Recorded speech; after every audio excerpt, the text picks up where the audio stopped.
excited to be here with you all today, to be back here at 4th U. I hope everyone's been having a good summer. I know it's been hot. This is my first summer in the city, and I've been having a blast so far. It's been really fun. Last month, I got to celebrate my very first Pride in New York City. And, coming of age and coming out as a queer kid in Oregon and Massachusetts, New York City Pride was always like the pride, like the top of the top. Hundreds of thousands, no, literally millions of people gathered around to celebrate the LGBTQ community. And that's a special, special thing. And one that I certainly don't take for granted. After all, it's only been 55 years since the police raided the Stonewall Inn just a few miles south of here. And the first Pride March that took place was the next year in 1970 when activists marched in the Christopher Street Liberation Day March. My girlfriend and I had a wonderful time marching in the streets of the city this year, wearing rainbows and glitter and reveling in the fact that we could hold hands and be ourselves proudly. Proudly. After all, it's called Pride, right? Craig Schoonmaker is the one attributed to coming up with the term Pride. As the activists began to prepare for the Christopher Street March in 1970, they brainstormed up the term gay power. And in an interview from 2015, Craig stated that he didn't love the term and proposed gay pride as an alternative. He said there's very little chance for people in the world to have power. People did not have power then. Even now, we only have some. But anyone can have pride in themselves, and that would make them happier as people and produce the movement likely to produce change. And this interviewer asked him about the negative connotations of the word pride, noting that after all, pride is one of the 7 deadly sins. And Craig quickly rebutted the comment, explaining that it wasn't that kind of pridefulness, more like self-esteem. The poison was shame, and the antidote is pride. I'd like to think that's pretty clear now, that the pride of Pride Month is pride in who we are, not better or worse than anyone else. After all, we do affirm the inherent worth and dignity of every person. But still, the ties to the deadly sins remain. And what comes after pride? According to the internet, wrath. So go back in time with me for a moment.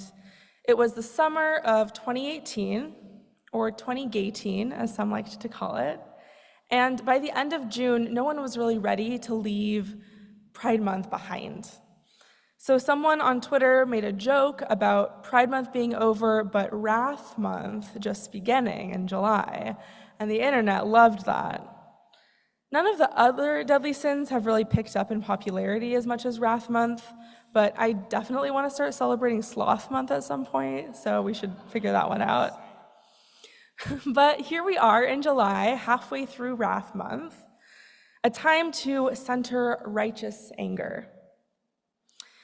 And although the first march, that march in 1970, might have been a pride march, it came in the aftermath of a period of intense violence and anger. The first pride was a riot, a resistance, a rebellion. The Stonewall riots, also called the Stonewall Uprising, began in the middle of the night when NYPD officers raided the Stonewall Inn, a gay club in Greenwich Village, just a few miles south of here. They arrested 13 people, including several transgender women and drag queens, simply for not wearing gender-appropriate clothing. The arrests and mistreatments of the patrons led to riots that expanded into the streets of the village and led to 6 days of protests and violent clashes with the police. And it was in the midst of that oppression, that righteous anger, that wrath, that pride was born. Now, some of you might have been there or known people who were. I obviously was not there. I was not born yet.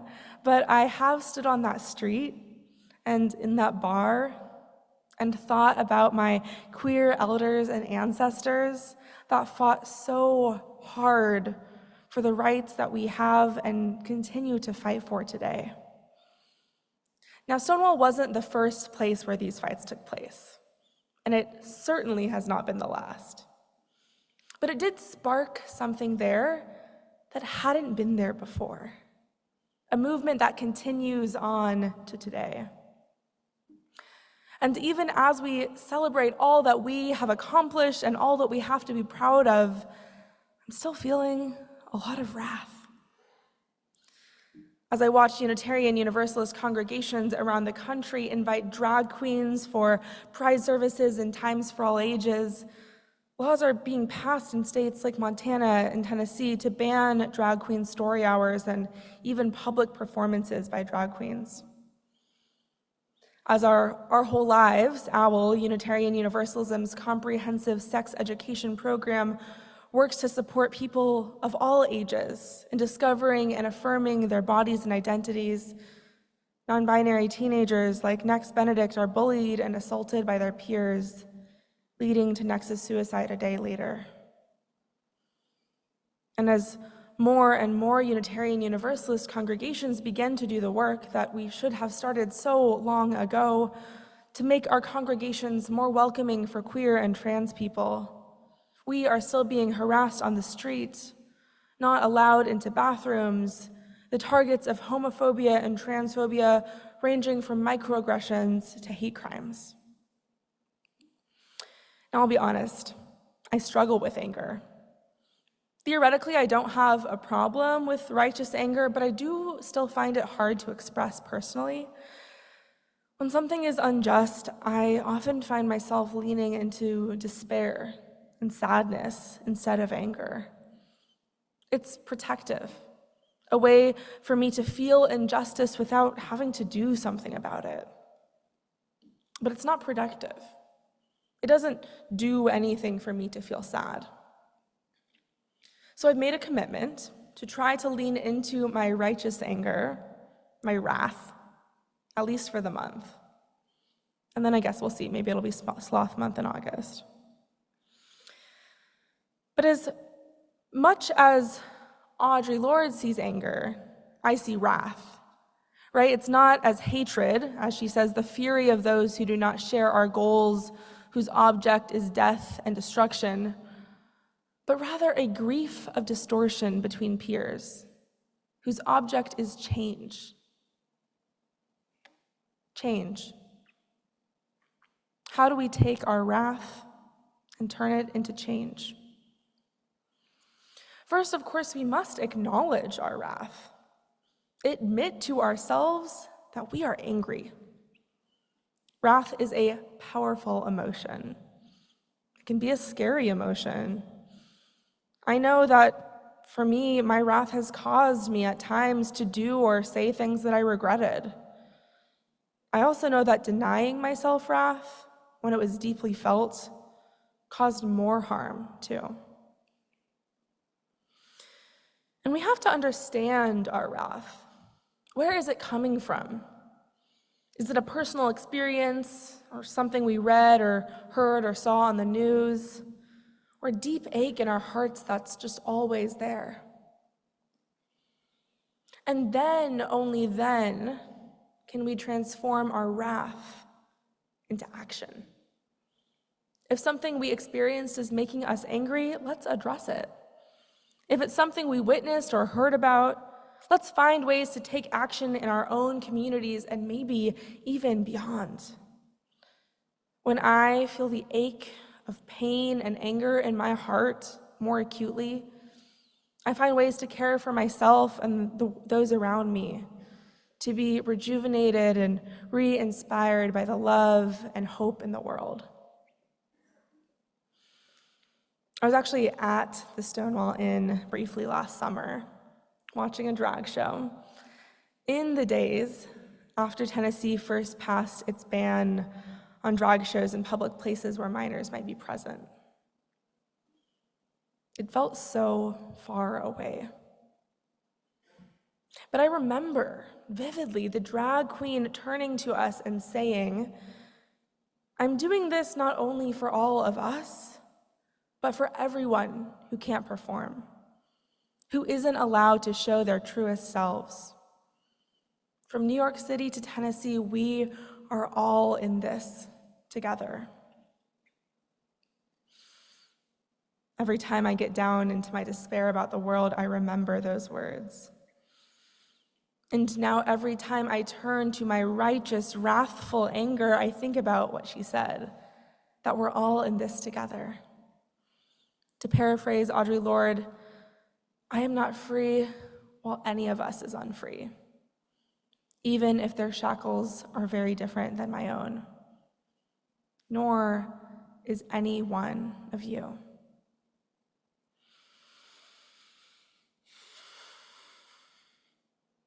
Beloveds, our liberation is tied up in each other's.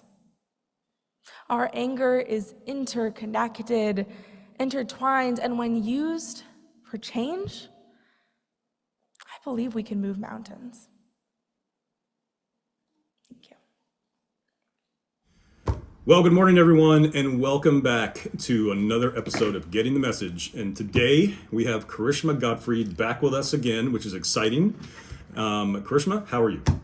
I'm doing really well. Thanks for asking, Zach. Nice. It's glad to have, we're glad to have you back Yeah, I'm really excited to be back. on this extremely cool, beautiful New York City day.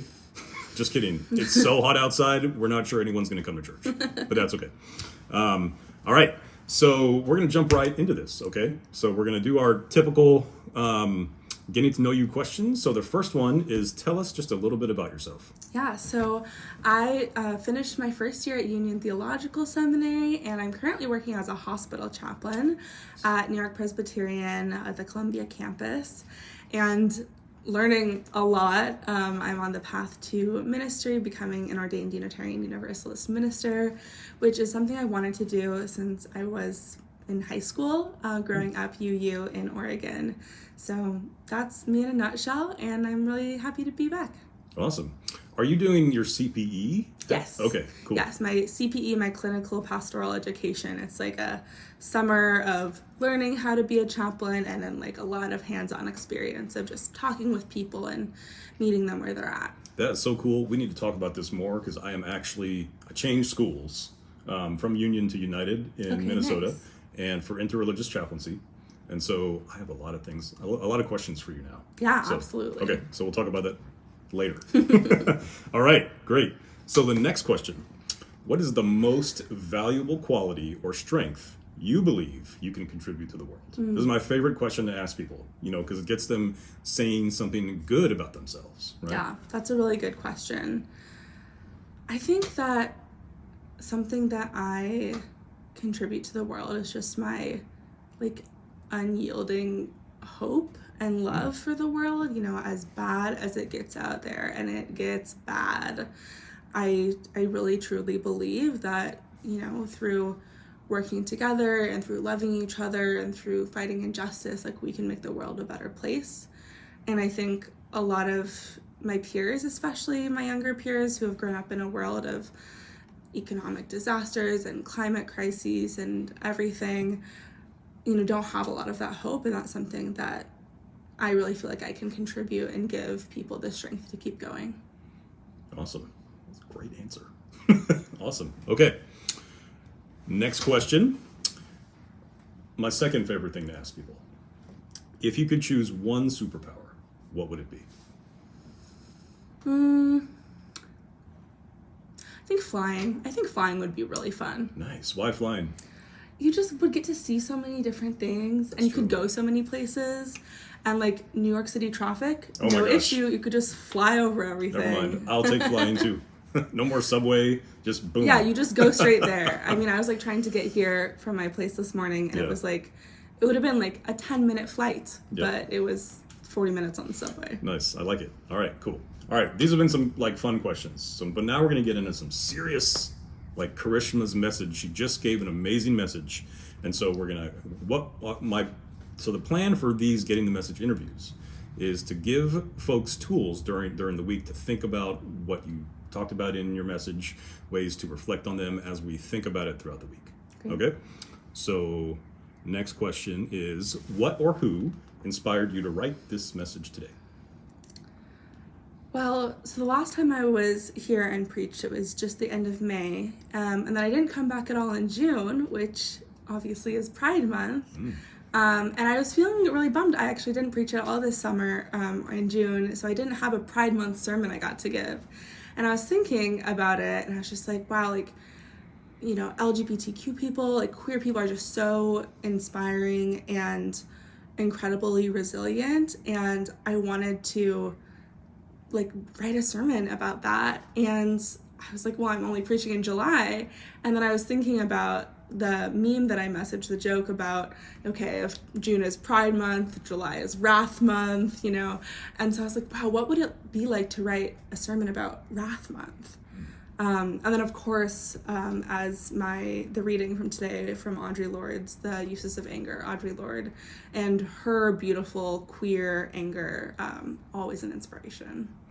Okay, you know, preparing for this interview and Time for All Ages and the service today and all the RE stuff for the classroom, I really got thinking, like the summary of your message really got me thinking about, okay, Pride Month is great and very important, but you know, we need to have this kind of energy and awareness all year round. Absolutely. And so thank you for making me think about that. So, all right. Next big question. All right, so these are big questions, right? So how can we channel our anger about injustices faced by the LGBT community into constructive and meaningful actions? Yeah, a really important question. In my message, I talked a little bit about like kind of the personal steps we can take to transform our anger into something that creates change. So I want to talk a little bit more about the concrete things that we can do. There's, of course, if you have money, donating to organizations that are doing really great work like the Trevor Project and also local organizations in the city or wherever you are. Also, doing the work, if you're an ally of whatever sort, I mean, we're all allies to different communities, doing the work to really educate yourself and learn more. There are newsletters, there are podcasts, like whatever, books, whatever form of media, and the ways that you get information and want to consume it, like you can find something like that. So do that work, you know, spend time Googling, spend time researching. Don't make the burden on your queer or trans or whatever friends to have to do that education for you. Okay, great. Those are great practical ways, right? Great, wonderful. Next question. In what ways can anger be considered a sacred or righteous practice, and how does this perspective align with Unitarian Universalist values? I love this question. I'm pretty sure we're going to take this direction, really briefly in Time for All Ages. But great question. So. Yeah, I think that anger absolutely can be a sacred and righteous practice. Not all types of anger, as I also mentioned, like there is anger that is meant to divide and destroy. There's hate, like absolutely not talking about that.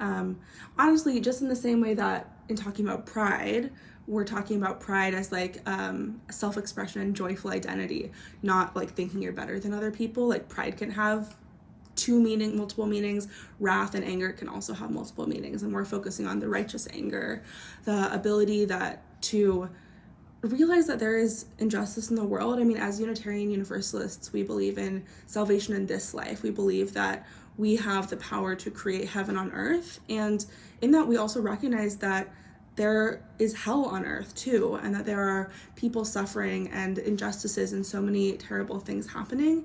And I think we focus a lot on like the heaven part and the how do we create salvation for us and how do we work to make the world better. But I think it's also really important to recognize and be angry, rightfully angry at all of the terrible things happening. Yeah, okay. Sacred anger, righteous anger. Really important thing to think about, because, you know, when we grow up, where a lot of us are taught anger is a bad thing, squelch your anger, that kind of thing. But anger is a tool. As long as it's done, you know, in a way that's, you know, non-violent. Right? And intentional, right? Great. All right, last question, Karishma. What are some specific injustices that LGBTQIA plus people continue to face, and how can our congregation here at Fourth U work to address these issues beyond Pride Month? Yeah, I think a really important question. And what it's making me think about is the Welcoming Congregations resources that were originally created to make UU congregations more welcoming to gay and lesbian folks, and have now been expanded to really include the whole, all the letters, including a lot of work towards trans inclusion. And so I think that it's just so important to continue to do the work, if you have like a welcoming committee, to educate your greeters, to be really understanding of kind of what issues that LGBTQ people are facing right now in our congregation. If that's misgendering, working on being more aware about pronouns, if that's not having enough gender neutral bathrooms to have access to, if that's having enough support groups or resources for queer and trans individuals in the congregation. There are lots of ways. I'm not sure if the concrete's a fourth U, but I think those are really important things to think about for all UU congregations. Okay, that's great.